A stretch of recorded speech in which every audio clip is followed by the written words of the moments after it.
Familja nga jeta të dërguarit Muhammed a.s. Dhëndri la shtëpinë xhaxhait dhe shkoi të jetonte te shtëpia e nusës. Përveç se bashkëshorte, Hatixha ishte edhe shoqe për burrin e saj, bashkëndarëse e prijeve dhe idealeve të tij në një shkallë të jashtëzakonshme. Martesa e tyre ishte mrekullisht e bekuar dhe përplot me lumturi, donse jo pa pikëllime morti. Ajo i lindi 6 fëmijë, 2 djem e 4 vajza.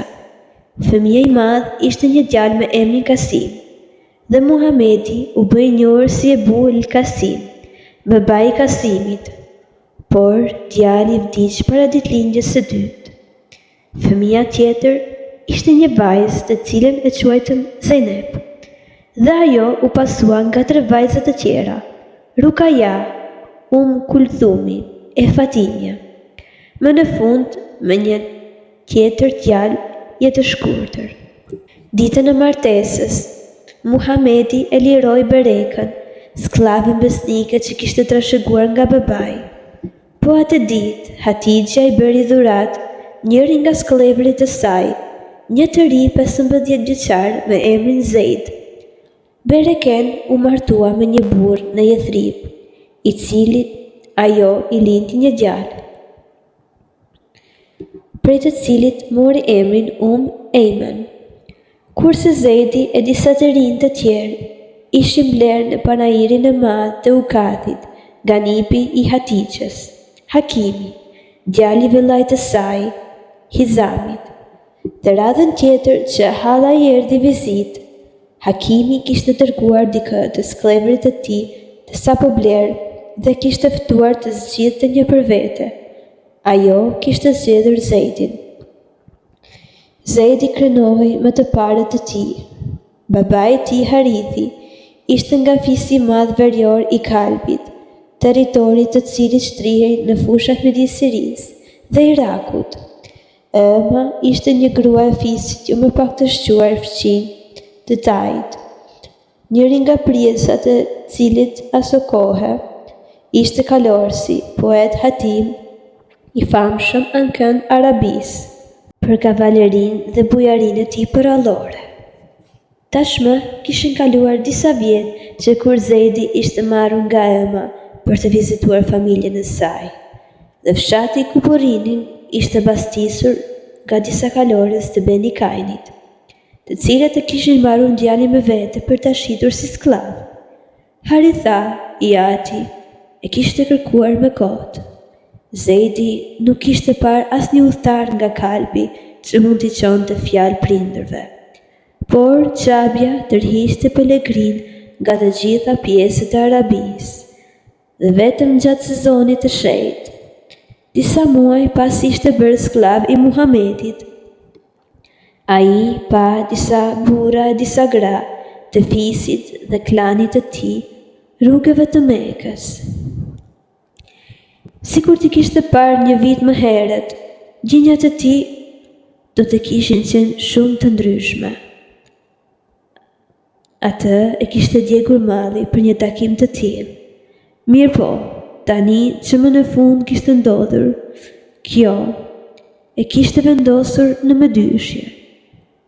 Ai nuk mund ta linte me dashje familjen pa haber për vendodhjen e tij. Por ç'mesazh do dërgonte? Cili do të ishte kuptimi i tij? Ai e dinte si birishkët e tjerës se asgjë më pak se një poezi nuk do të ishte me vend për një rast të tillë. Ai thuri ca vargje që shprehen diçka nga mendimet e tij, por për të cilat nuk kuptonin më tepër se ç'shprehnin. Atëherë ju drejtua pelegrineve Kalbin, dhe pas ju tregoi kush ishte, u tha: familjes time, këto vargje dua që ta lexoni, se fort mirë e di, pikëlluar janë me mua. Donë se vetë jam largë, çojuani fjalët njerëzve të mi, të shtëpia e shenjtë banoj, mes begative që ka falur ai. Lërini pra me njanë mërzinë që fort ju kam pikëlluar. E mos I keputni devet, duke kruajtur tokën për mua. Se lavdi Zotit, jam në më të mirën familje fisnike të madhe në krejt linjën e saj të gjatë sërnike. Kur haxhint u kthyen në shtëpi me habere, Hari the u nis me njëherë për në Mekë, me të vëllajnë kapin. Dhe duke shkuar te Muhamedi, ju lutën t'u lejonte që ta shlyenin Zeidin, për çfarë do çmimi që t'u kërkonte. Të zgjedh ai, tha Muhamedi. E në ju zgjedh juve, është I juaj pa shlyrje, por nëse më zgjedh mua, nuk jam ai që vë kënd tjetër mbi atë që më zgjedh. Atëherë ai e thiri Zeidin dhe pyeti nëse njeh të dy burrat. Ky është im atë, tha djaloshi. E ky xhaxhai, mua më njeh, tha Muhamedi. Dhe e ke parë shoqërinë time ndaj teje, zgjidh pra midis meje e tyre. Por Zeidi e kishte bërë zgjedhjen dhe tha më njëherë: nuk do të zgjedha askën mbi ty. Ti më je si nën e bab. Eja në vete, Zeid, thirrën burrat e kalbi. Do zgjedhësh skllavërinë ndaj lirisë, babai, xhaxhai të familjes? Ashtu, vërtet, tha Zeidi. Pse të ky njeri kam parë gjëra të tilla, që s'do mund të zgjidhja kur një tjetër mbi të. Çdo fjalosje më teshme u ndërpre nga Muhamedi, I cili u kërkoi të vinin me të në qape. Dhe duke qëndruar të hijri, ai thiri me zë të lartë: O të pranishëm, dëshmoni se Zeidi është I mbirë. Unë jam drashëguesi I tij dhe ai I imi. Babai I xhaxhait ju desh kështu të ktheheshin me qëllim të paralizuar. Por tregimi që duhet I dëftonin fisit rreth dashurisë së thellë të ndërsjellë që kishte prur adoptimin e tij, nuk ishte pa lavdi. Dhe kur panë se Zeidi ishte I lirë, I vendosur në nder, me diçka që premtonte të ishte pozitë lartë mes njerëzve të haremit, e cila mund t'u levërdiste vëllezërve dhe të afërmve të tjerë të tij viteve të ardhshme, ata u pajtuan dhe morën rrugën pa idhnim. Që prej asaj dite, Hashimiu I ri u njoh në Mekë si Zeid ibn Muhammed. Ndër vizitorët më të shpeshtë të shtëpisë ishte Safia, kunata Hatixhës, më e reja tezëve të Muhamedit, më e re edhe se ai. Ajo sillte me vete djalin e saj të vogël, Zubeirin, të cilin I kishte dhënë emrin e vëllait të saj të madh. Zubeiri pra njihej mirë me kushërirat e tij, bijat e Muhamedit qysh në vogëli. Me Safien vinte dhe mbajtësja saj bestike, e cila kishte pritur të gjithë fëmijët e Hatixhës dhe konsideronte veten të familjes. Tek rridhnin vitet, kishte vizita me raste nga Halimja, mëndesha Muhamedit dhe Hatixha ishte gjithmonë bujare me të. Një nga këto vizita ndodhi gjatë kohës së një thatësire të rëndë dhe të përhapur, e cila ja kishte prerë seriozisht tufat Halimës. Dhe Hatixha I dhuroi 40 dele e një deve hovda. Po kjo thatësirë që solli urinë e Hijaz ishte shkaku I një shtese shumë të rëndësishme në familje. Ebu Talibi kishte më shumë fëmijë se që mund të mbante me lehtësi dhe uria rëndoi. Muhamedi e vërejti këta dhe mendoi se duhet bërë diçka. Me I pasuri I xhaxhellarëve të tij ishte Ebu Lehebi. Por ai ishte disi largët nga pjesa tjetër e familjes. Padyshim, pjesërisht nga se nuk kishte patur asnjë vëlla ose motër të plot në tyre, duke qenë fëmia i vetëm i Samës. Muhamedi preferoi t'i kërkonte ndihmë Abbasit, i cili mund ta përballonte si tregtar i suksesshëm që ishte i afërt me ta, sepse ishin rritur bashkë. Po kaq afërt, madje edhe më shumë ishte gruaja e Abbasit, El Fadl, e cila donte shumë dhe mirëpriste gjithmonë në shtëpinë e tyre. Kështu, ai shkoi tek ata e u sugjeroi që secila nga dy familjet e tyre të merrte kujdestarinë e bijeve të Ebu Talibit, gjërtha rrethanat të përmirësoheshin. Ata u pajtuan më njëherë. Dhe dy burrat shkuan tek Ebu Talibi, i cili kur dëgjoi propozimin tha: "Bëni ç'të doni, por me lini Akilin dhe Talibin." Xhaferi ishte tani rreth 15 vjeç, por prap nuk ishte më i riu i familjes. Fatimja i kishte lindur një tjetër djalë, Ebu Talibit, një 10 vjet më të vogël dhe kishin quajtur Ali. Abasi tha se do të kujdeste për Xhaferin, me që rast Muhamedi u pajtua që të bënte të njëjtën me Aliun. Pikërisht, rreth kësaj kohe, Hatixha kishte lindur fëmijën e fundit, një bir të quajtur Abdullah, por foshnja kishte vdekur në moshë, edhe më të njohur se Kasimi. Në një farë kuptimi, ai u zëvendësua nga Aliu, i cili u rit si vëllai i katërt kushërirave, duke qenë afërsisht në moshë të njëjtë me Rukajen e Kulthumin.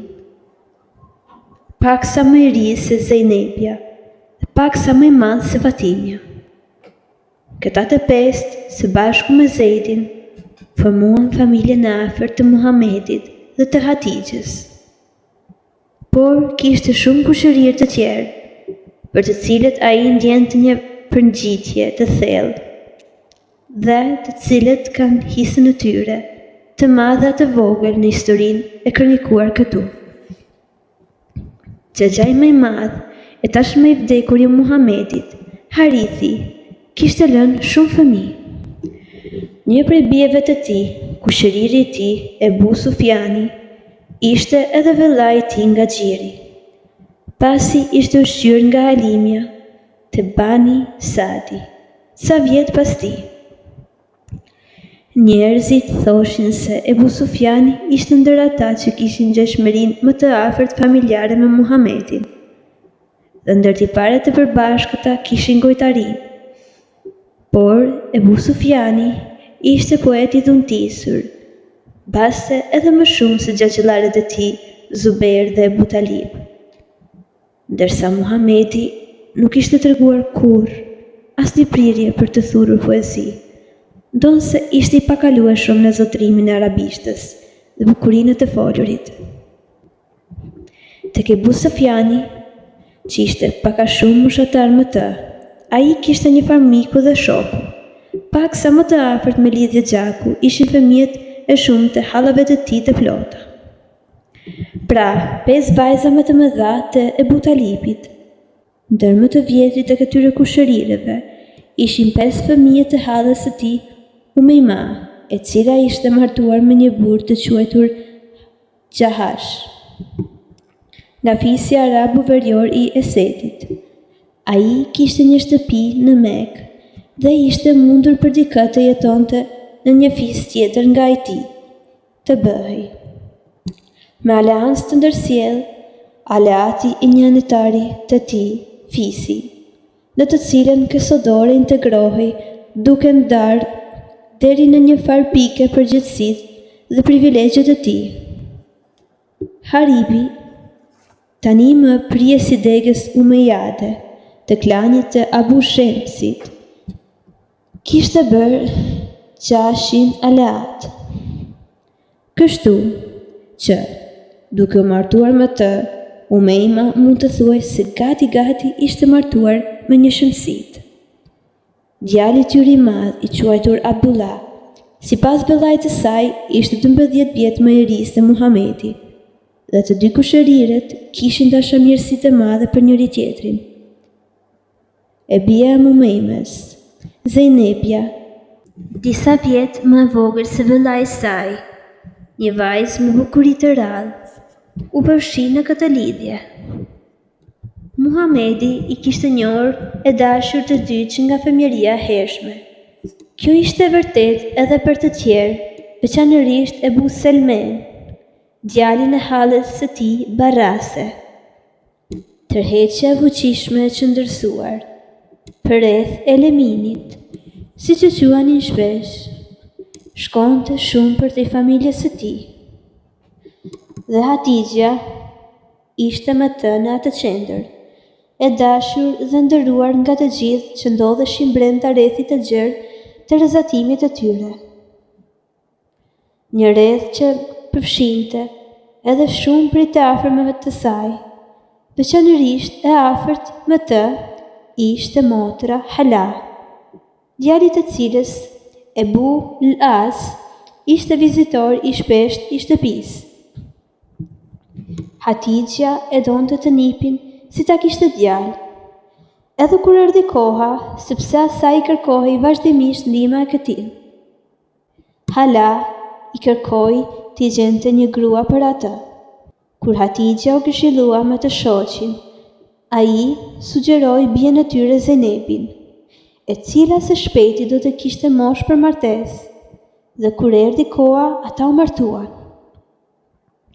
Shpresat e Hashimeve dhe Mutalibëve, dy klaneve që llogariteshin politikisht si një, ishin vendosur te Muhamedi për përsëritjen e ndikimit të tyre në venitje. Por ma tanë kësaj çështjeje të klanit, ai kishte filluar të konsideroj nga pjesat Kurejsh si një ndër burrat më të aftë të brezit që do të avionte ata, dhe që sipas tyre do të kishte detyrën e ruajtjes së nderit dhe fuqisë së fisit anë kënd Arabisë. Lavdërimi i El Eminit ishte vazhdimisht në gjuhët e njerëzve. Dofta bashkë për këtë, Ebu Lehebi erdhi të njipi me propozimin që Rukaja e Kulthumi duheshin martuar me bijtë e tij Utba dhe Utejbe. Muhamedi u pajtua, sepse kishte mendim të mirë për këta dy kushërinj dhe martesat u kryen. Pikërisht rreth kësaj kohe, Umejmeni u bë rishtas pjesëtar i familjes. Nuk u regjistruar nëse ajo u kthye si e vej, apo nëse i shoqi e kishte divorcuar, por ajo nuk kishte asnjë dyshim se vendin e kishte atje, dhe Muhamedi nga ana e tij i drejtohej shpesh si nënë, e u thoshte të tjerëve: "Ajo është e gjitha që më ka mbetur nga njerëzit e shtëpisë."